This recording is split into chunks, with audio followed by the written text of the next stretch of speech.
Slowly Dominic, belonging to House Youth. Dear respected judges and to my brothers present here, I will be giving a speech on the topic I Have a Dream by Martin Luther King Jr. I am happy to join with you today in what will go down in history as the greatest demonstration for the freedom in the history of our nations. 50 years ago, a great American in whose symbolic shadow we stand today signed the Emancipation Proclamation. This momentous decree came in as a great beacon, light of hope to the millions of Negro slaves who had been snared in the flames of withering injustice. It came as a joyous daybreak to end the long nights of the captivity. But 100 years later, the Negro still is not free. 100 years later, the life of the Negroes is still sadly crippled by the manacles of segregation and the chains of discrimination. 100 years later, the Negroes live on a lonely island of poverty. I have a dream that one day this nation will rise up, live out the true meaning of its creed. We hold this truth to be so evident that all men are created equal. I have a dream that one day on the red hills of George, the sons of former slaves and the sons of slaves' honor will be able to sit down together at the table of brotherhood. I have a dream that one day, even the state of Mississippi, a state sweltering with the heat of injustice, sweltering with the heat of oppression, will be transformed into an oasis of justice. I have a dream that my 4 little children will one day live in a nation where they will not be judged by the colors of their skin, but by the content of the character.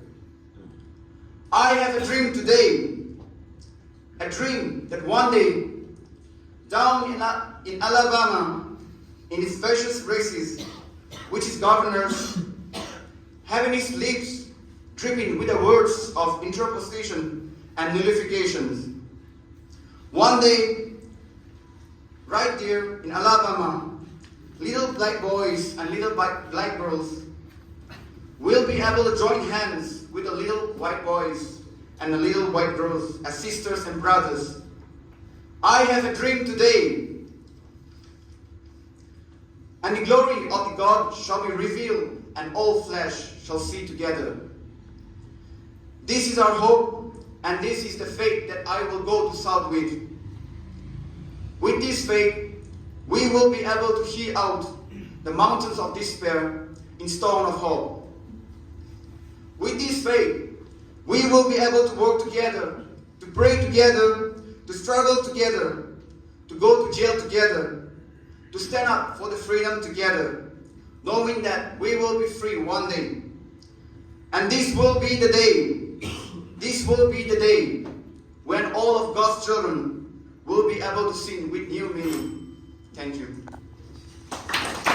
Hello, Chair. Very warm good evening, dear judges, and to you, my respected brothers. Of course, my name is Mr. Bosco Mate, and I belong to the group A House of Jews. And this wonderful evening, I come up with the topic: is the traditional grading system outdated? One of the most wonderful topics that I got. So here I begin. Have you ever wondered what traditional means? And ever imagined what the world would be if there was no tradition? You see, in the year 1789, May 5, the French Revolution occurred and lasted 3 years.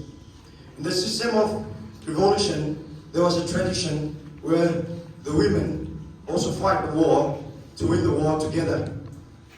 System changing from one time to time is a means. And you know, a beggar and a millionaire has the same 24 hours. In such a way that tradition passes from one formation to the another. And the topic which I got is the traditional system getting outdated. Yes, and absolutely, why not? The tradition is getting outdated. People, and as we can see with our own eyes, the tradition of the Nordic society. People wearing full panek, for example. Now it has transformed into Blackpink, BTS, or whatnot. The society is changing. The tradition is changing. We're losing our culture. We're losing our tradition. Man has learned to forget his own culture and being possessive of the Western culture, the European culture. And for example, in our own society, as we can see, what are we wearing right now? Are we wearing the old system where Gandhi would say, we're our own tradition? Are we wearing something? And even in my own case, I'm not wearing traditional dress. I'm wearing a Western dress, which is outdating. Even my own society is outdating. Here's a proof. And is it a blessing or a curse? It depends on the one who chooses it. And for me, it is a curse for me. Because if you lose your tradition, you have no identity. A man without identity is useless. You are not one of your tribe. You are not one of your society. And the tradition, but sometimes changing of culture could be a blessing. For example, the sati. A woman dying for her husband without a meaning.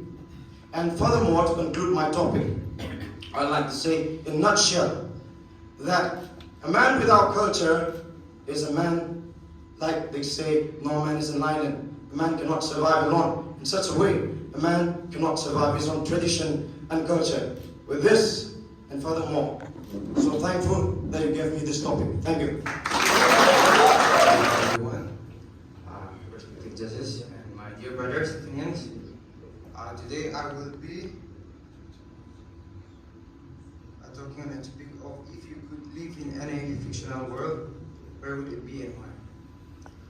Okay. I feel unfortunate enough to get this topic because the fictional world that I plan to live in is a world where Karl Marx called it the communist society, because it is basically a perfect world. It is a place where everyone, each and everyone, they can live in harmony. There will be no class.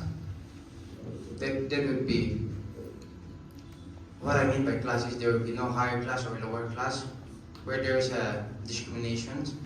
It would be a world, it would be a society where people can help each other. There won't be crime. There won't be any types of hardship. There will be peace. That is the ideal type of world that Karl Marx is talking about. So the communist world. That is, I think everyone wish, at least in their lifetime, that there should be no suffering. I know that they wish for a place where there is no suffering, there is no agony, there is no hardship. I think we all, at least at once in our lifetime, wish for that kind of place. So Karl Marx, as he proposed this theory, he believed that we can achieve this society by the proletariat coming together and form this sequally through a long process. That is how he visualized his dreams and his plans for a society where we can all share what the state owns. There will be no state owners. Everything will be state ownership. There will be no individual ownerships. And all of these ideas come from medieval period where the rich exploit the poor, and the peasants especially, how they being exploited. Even today, well, in capitalism, we can see that the rich, indirectly or indirectly, they expose the masses.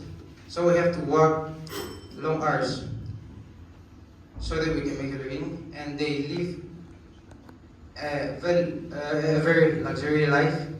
So what I'm saying is, I am visualizing for that kind of society where people won't suffer anymore, so that we all can live in peace.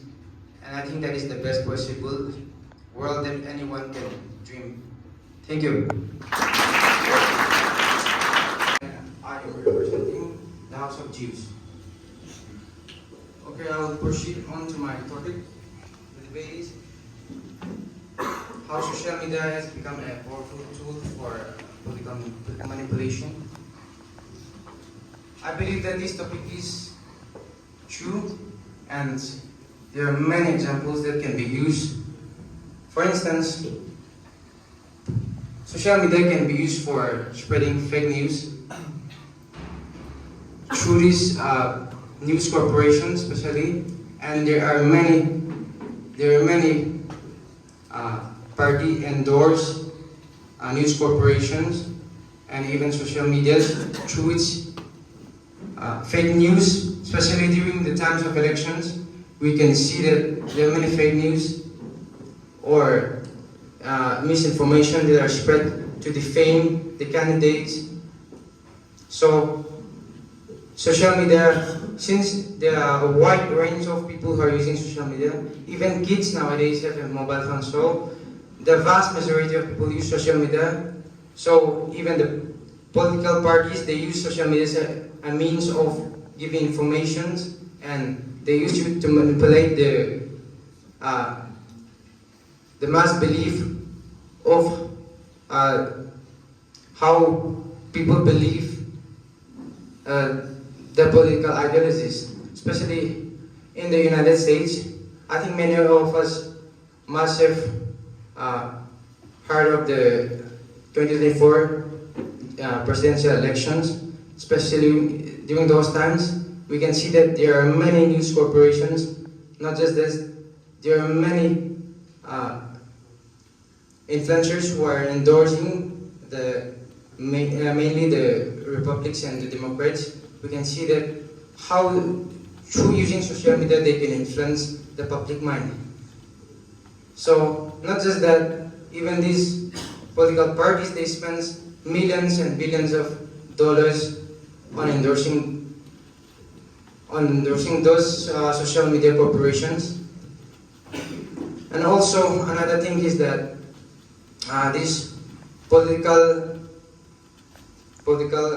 workers and their agencies, one thing they can do is that through your browse history or through your data, they can collect and give you, how should I say, feeds based on that, through using social media platforms such as Facebook, WhatsApp, Instagram, Twitter, etc. So it is true that political parties, they use these social media as a means of manipulating the mass into believing their political ideologies. Thank you. We move on to Team Zeus. Let's go.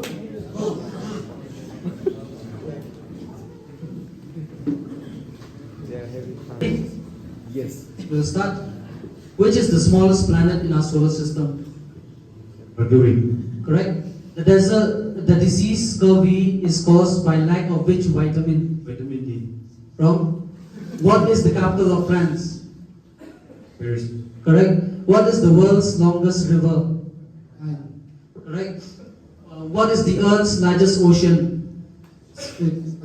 Correct. What is the world's what is the largest desert in? What is the capital of Ireland? Warsaw. Wrong. How many stars are there on the Chinese flag? 5. Correct. How many elements are there on the periodic table? 108. 118. Correct. Which is the only body part that is fully grown from birth? Eye. Correct. How many bones do we have in ear? In our ear, how many bones do we have?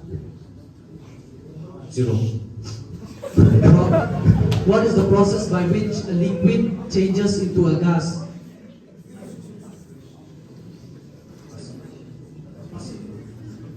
What year was the United Nations established?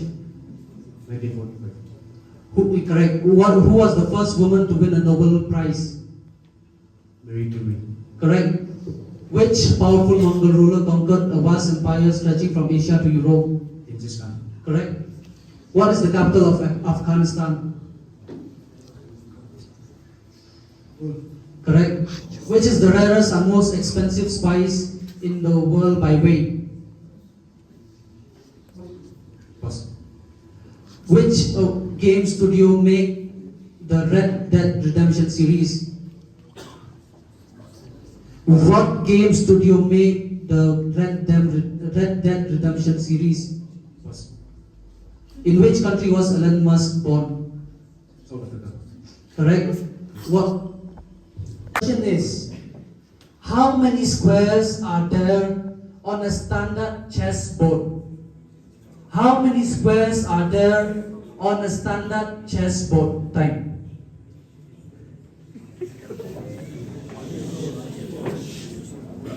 What to do? From Team Zeus, anybody? Correct. 64.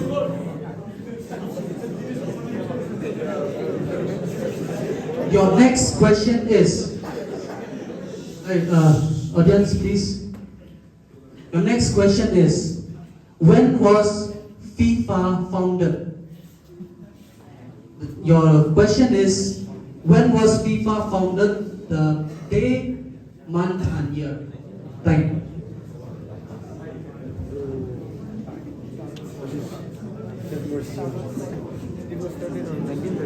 Audience, please keep silent. Your first question is, how many fundamental duties are listed in the Indian Constitution? I repeat, how many fundamental duties are listed in the Indian Constitution? Thank you. 6. Wrong. 11.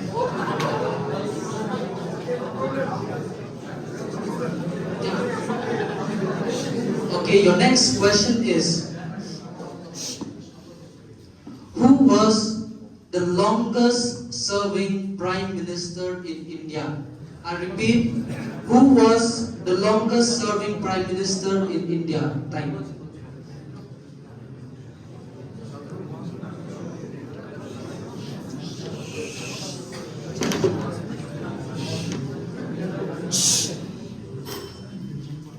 The answer is Jawaharlal Nehru. The next question is, by which Amendment Act were the term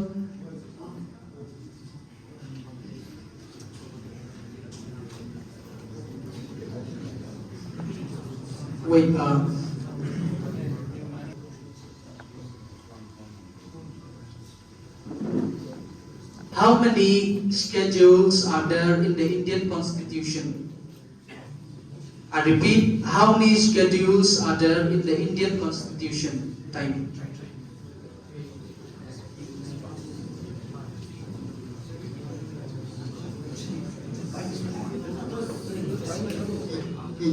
Wrong. It's 12.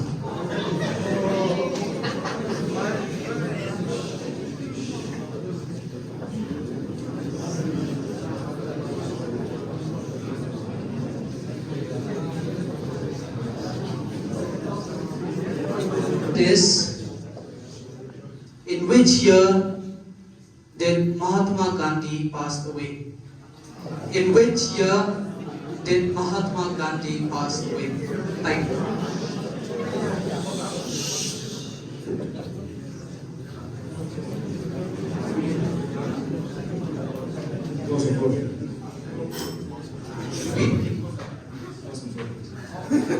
Shillong.